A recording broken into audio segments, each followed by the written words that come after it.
Hello students, एक्जियन academy के YouTube channel में आपका स्वागत है। आज हम लोग magnetic effect of electric current का पार्ट 2 पढ़ेंगे और इससे पहले भी पार्ट 1 बनाया जा चुका है। अगर आपने वो नहीं देखा है तो ऊपर आई बटन पे जाके देख सकते हैं। अगर आप इस चैनल पे नए हैं तो चैनल को सब्सक्राइब कीजिए, फ्रेंड्स के साथ शेयर कीजिए।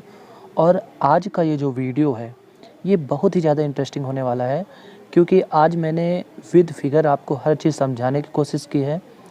आई होप आपको पूरी बातें इस वीडियो में क्लियर हो जाएंगी। फिर भी अगर आपको कोई डाउट होता है तो आप कमेंट पे बता सकते हैं कि हमें ये समझ में नहीं आया, बिल्कुल उसका जवाब देंगे। तो चलिए शुरू करते हैं। सबसे पहला है इलेक्ट्रोमैग्नेटिज़्म।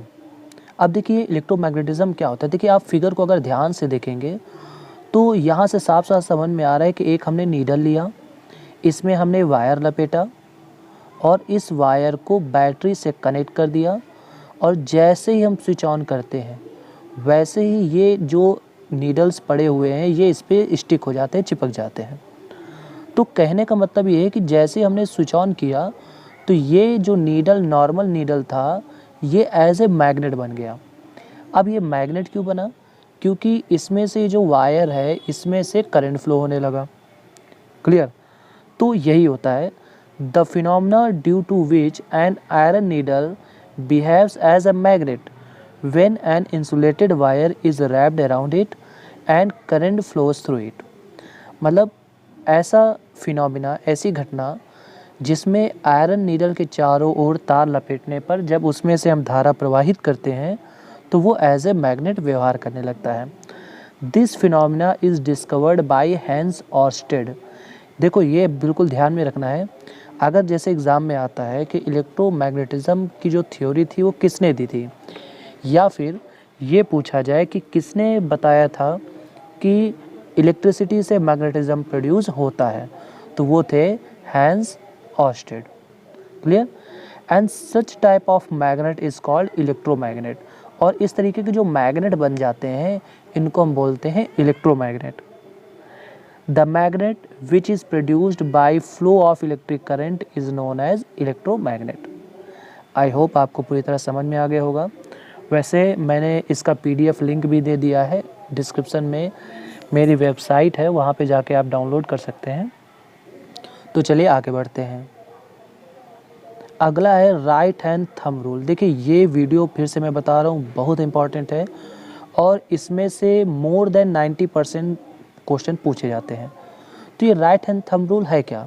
अब देखिए इस अगर फिगर को हम ध्यान से देखें तो यहाँ पे समझ में आ रहा है कि एक कंडक्टर है, इस कंडक्टर में से करंट इस डायरेक्शन में फ्लो हो रही है, इस डायरेक्शन में, और इसी डायरेक्शन में ये थंब है।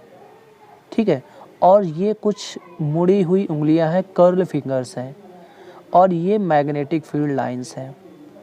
तो इसी से रिलेटेड है राइट हैंड थंब रूल। ये क्या है? If we hold a current carrying wire in such a way that our thumb directed towards the direction of current, then our curl finger will represent the direction of magnetic field lines। Means अगर हम किसी wire को इस हिसाब से पकड़े कि हमारा थंब जो है वो करंट के डायरेक्शन में हो, तो उस केस में जो हमारी कर्ल फिंगर्स होंगी वो मैग्नेटिक फील्ड लाइंस के डायरेक्शन को बताएंगी। क्लियर? आई होप आपको समझ में आ गया होगा।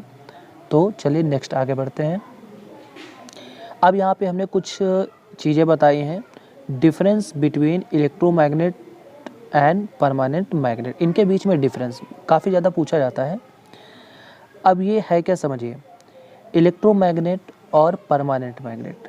देखिए अभी हमने बताया इलेक्ट्रोमैग्नेट क्या होते हैं, जो करंट के फ्लो होने से बनते हैं। तो दीज आर टेम्परेरी मैग्नेट, ये टेम्परेरी मैग्नेट होते हैं। क्यों? क्योंकि जैसे ही करंट फ्लो होना हुआ बंद हुआ इनका मैग्नेटिज्म खत्म हो जाएगा। But these are permanent magnet, ये जो में होते हैं ये परमानेंट मैग्नेट होते हैं। Its strength depends on some factors. इसकी जो स्ट्रेंथ होती है, मतलब इसकी जो पावर होती है, वो कुछ फैक्टर्स पे डिपेंड करती है। वो फैक्टर्स क्या हैं? जैसे करंट, क्लियर, करंट पे डिपेंड करता है। उसके बाद नंबर ऑफ टर्न्स पे कि कितने टर्न्स हैं कील पे। साथ पे उसके जो कोर है उस कोर का मेटल यानी जो नीडल है वो किस मेटल का बना हुआ है इस पे भी डिपेंड करता है। लेकिन जो परमानेंट मैग्नेट होता है its strength is independent from any factor, ये किसी भी फैक्टर पे डिपेंड नहीं करता। Strength of this magnet can be change, इसकी स्ट्रेंथ को, इलेक्ट्रोमैग्नेट के स्ट्रेंथ पावर को हम चेंज कर सकते हैं। कैसे चेंज कर सकते हैं? करंट बढ़ा देंगे तो इसकी पावर बढ़ जाएगी, नंबर ऑफ टर्न्स बढ़ा देंगे तो इसकी स्ट्रेंथ बढ़ जाएगी। तो यानी कहने का मतलब ये हुआ कि हम इसकी स्ट्रेंथ चेंज कर सकते हैं, हम ज़्यादा कर सकते हैं, कम कर सकते हैं according to our use. But these are weaker magnets, लेकिन ये जो है परमानेंट मैग्नेट, ये वीकर मैग्नेट होते हैं और इनकी हम स्ट्रेंथ चेंज नहीं कर सकते। फोर्थ ऑप्शन है polarity of these magnets can be reverse by changing its direction. Means जो इनकी पोलैरिटी होती है उनको हम चेंज कर सकते हैं। अगर हम करंट की डायरेक्शन को रिवर्स कर देंगे तो जो नॉर्थ पोल था वो साउथ पोल बन जाएगा और जो साउथ पोल था वो नॉर्थ पोल बन जाएगा। बट इसमें ऐसा नहीं होता, इसकी पोलैरिटी फिक्स होती है। ठीक है, चलिए आगे पढ़ते हैं। अगला है Fleming right hand rule, one of most important, right hand rule and left hand rule.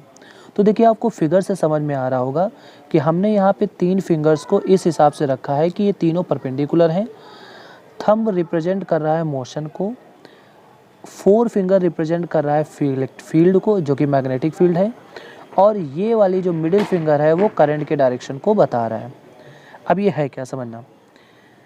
According to this law, if we hold our first 3 fingers of right hand in such a way that all are perpendicular to each other, if thumb indicate the direction of motion of conductor and 4 fingers indicate the direction of magnetic field, then middle finger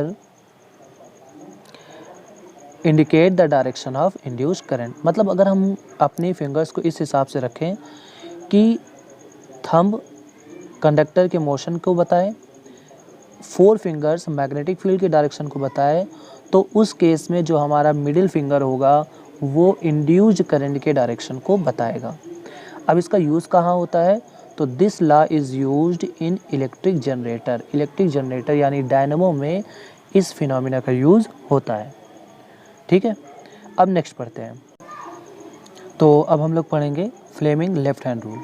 ये भी important है और अक्सर पूछा भी जाता है। इसमें भी बिल्कुल जैसे ये राइट हैंड रूल था और इसमें ये चीज़ें थी, बिल्कुल वैसे ही लेफ़्ट हैंड रूल के लिए है। थोड़ा सा अंतर ये है, यहाँ पे क्या है कि अगर ये दोनों कंडीशन को फॉलो करते हैं तो ये इंड्यूस करंट के डायरेक्शन को बताएगा। बट लेफ़्ट हैंड में अगर ये दोनों कंडीशन को फॉलो करते हैं तो ये मोशन के डायरेक्शन को बताएगा। ठीक है, तो यहाँ पे चलिए, हाँ, तो यहाँ पे लेफ्ट हैंड हम लोग पढ़ रहे थे। So if you hold our finger of 3 hands, बिल्कुल वैसे ही है, that these are perpendicular to each other, if 4 fingers indicates the direction of magnetic field, then middle finger will indicate the direction of current, then thumb will indicate the direction of force. देखिए यहाँ पे अगर ये magnetic field के direction को बताए, ये current के डायरेक्शन को बताए, तो ये इस पे लगने वाले फोर्स को बताएगा। और यहाँ पे आपको देन को हटा देना है, आपको सिंपल सा कॉमा यूज़ करना है, कोई दिक्कत नहीं। और इस फिनोमिना का जो यूज़ है वो इलेक्ट्रिक मोटर में किया जाता है, ये भी ध्यान रखना है। कभी कभी पेपर में पूछा जाता है कि which principle is used in electric dynamo, तो हम कहेंगे फ्लेमिंग राइट हैंड रूल, और अगर पूछा जाए कि इलेक्ट्रिक मोटर में कौन सा होता है तो फ्लेमिंग लेफ्ट हैंड रूल।